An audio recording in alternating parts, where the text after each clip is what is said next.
Okay, for another review, this time of The Tomorrow War, which is the big new Amazon Prime movie they've been promoting everywhere. This guy Chris Pratt, default human being, who is basically he's like one of the two relevant characters in this movie, which really is my biggest complaint with it, is like every character that isn't named Chris Pratt or his daughter gets sidelined for like 90% of the movie and has like one thing to do, if that. Because there's a lot like setup, but there's like, oh, there's a kid with volcanoes that comes back later. There's a dad comes back later. There's Charlie, who doesn't really do anything anytime. Like the isolated like incident of who is, I think, the least utilized character is Charlie, the like guy who works at the company. I don't even remember like what he works at. He's just relevant somehow. I just feel like he comes in the beginning. He's in like all the trailers. He's like, seems like he's gonna be a big guy, like big important piece of the plot.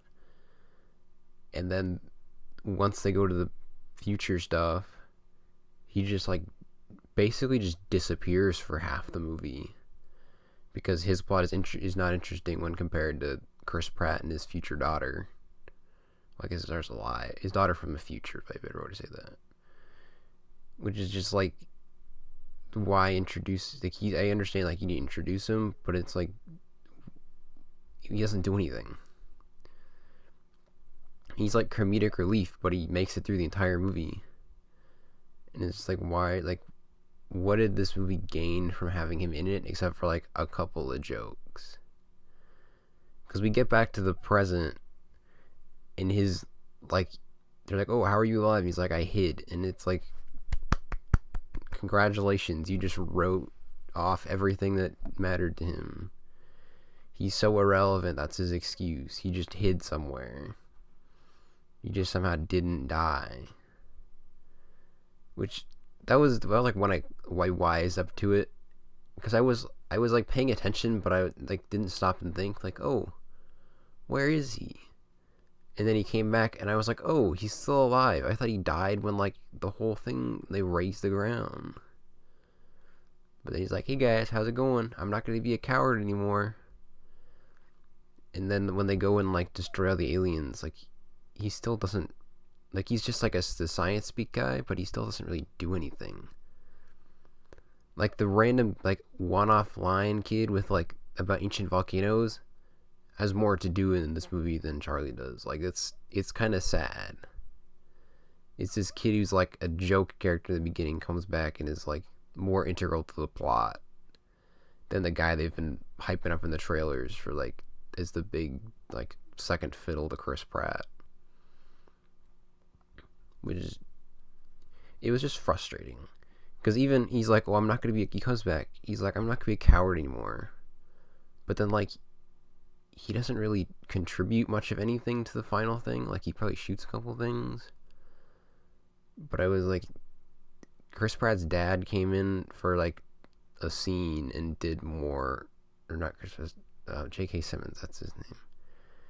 Did more in that final fight and just, like, the entirety of it. And then he gets to walk away and is like, this dad was more integral, who also was absent from half the movie and somehow still has more to do than the guy who's also in, like, seemingly more important. Because to me, the vibe I got from the trailer was that it was a Chris Pratt primarily, which was obvious. He's like the main guy. But then it was going to be like him, Chris Pratt, Charlie's like his second fiddle, like they're the two that do the future stuff. But then the dad also comes along somehow, was the impression I got. Because I was thinking it's like, oh, because my understanding was that they're stopping the war in the future. So basically the third act of this movie I didn't think was real. Like that, well, I guess I thought it was real when I watched it, but when I saw the trailer, I was like, I did not think this was a thing that existed. So they came back, and it's like, oh, this is where the dad is relevant now. He just is not needed in the future because we need him to be alive. but we have to introduce him in the first bit. In the first act, we got to get all our big Chekhov's guns loaded so we can fire every single one of them in the third act.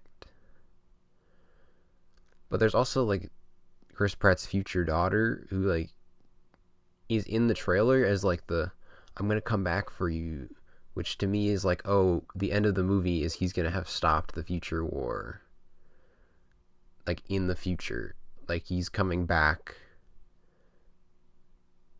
from the I know what I'm thinking is like it's not like a lot of zombie movies, or it's like they go, or like war, it's just a lot of movies in general where it's like, oh, I'm gonna go off and fight, but then they have like their one kid and they're like, I'll come back for you, and then you get at the end of the movie, you get their big like reunion where they're like, look, I'm back.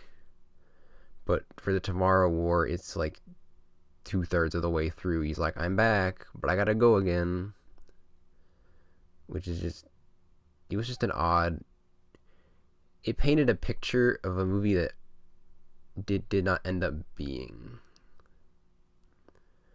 because I didn't remember seeing anything about his daughter from the future in the trailers.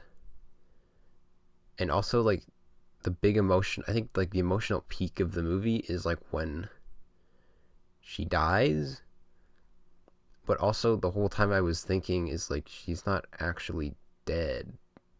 Like we're going back, like it's sad to see your daughter die, like obviously, but like you can go back to your present and fix this so that this doesn't happen, and your daughter is also still alive in your present, in Chris Pratt's present.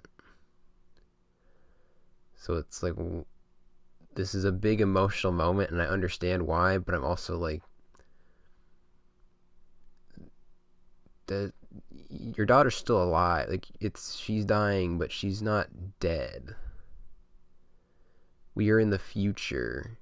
We're going back to the past to save your daughter's future. Anyways, it took me out. It's not like a big, huge complaint. It's just like a thing where I was like, those two things don't quite line up for me, but that's a lot of this movie where I'm just like, that's an interesting choice, not one I would do personally, because it doesn't really, there's a little inconsistencies, a lot of little inconsistencies or little things that rubbed me the wrong way that like deteriorated from my experience. And it's mainly just like 90% of the cast is irrelevant for the second third, and then some of the like the sci-fi stuff, I'm just like, that seems a little not how that works, or doesn't make total sense to me.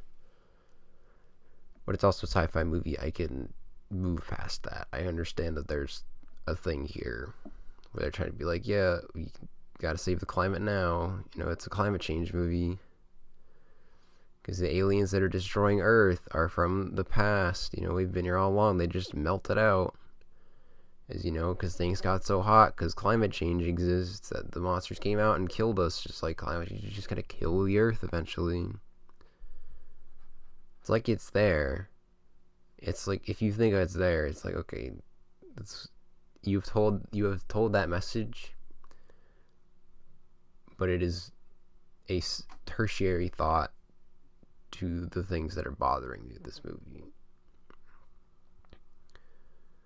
But I also think the Tomorrow War could have worked, or I think it would have worked better as a TV show, because it feels like two movies, which is the first 2/3, which is the Chris Pratt gets drafted and then goes over to be in the future and does all that stuff and gets the thingy to save his present from making the war in the future happen at all, and he's cutting off that timeline.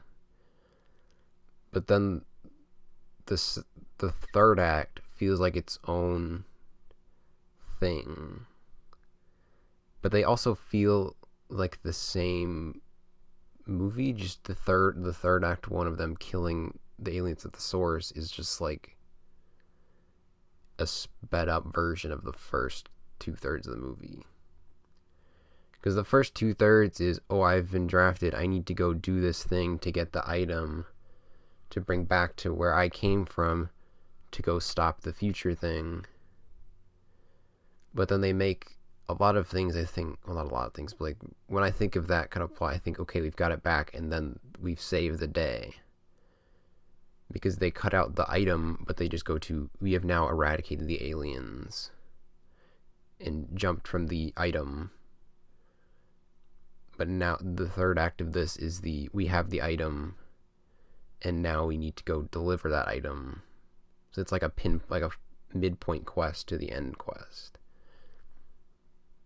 Which I think, to me, just kind of doesn't work. Because it feels like, I can't pinpoint why it doesn't work for me, but I just don't.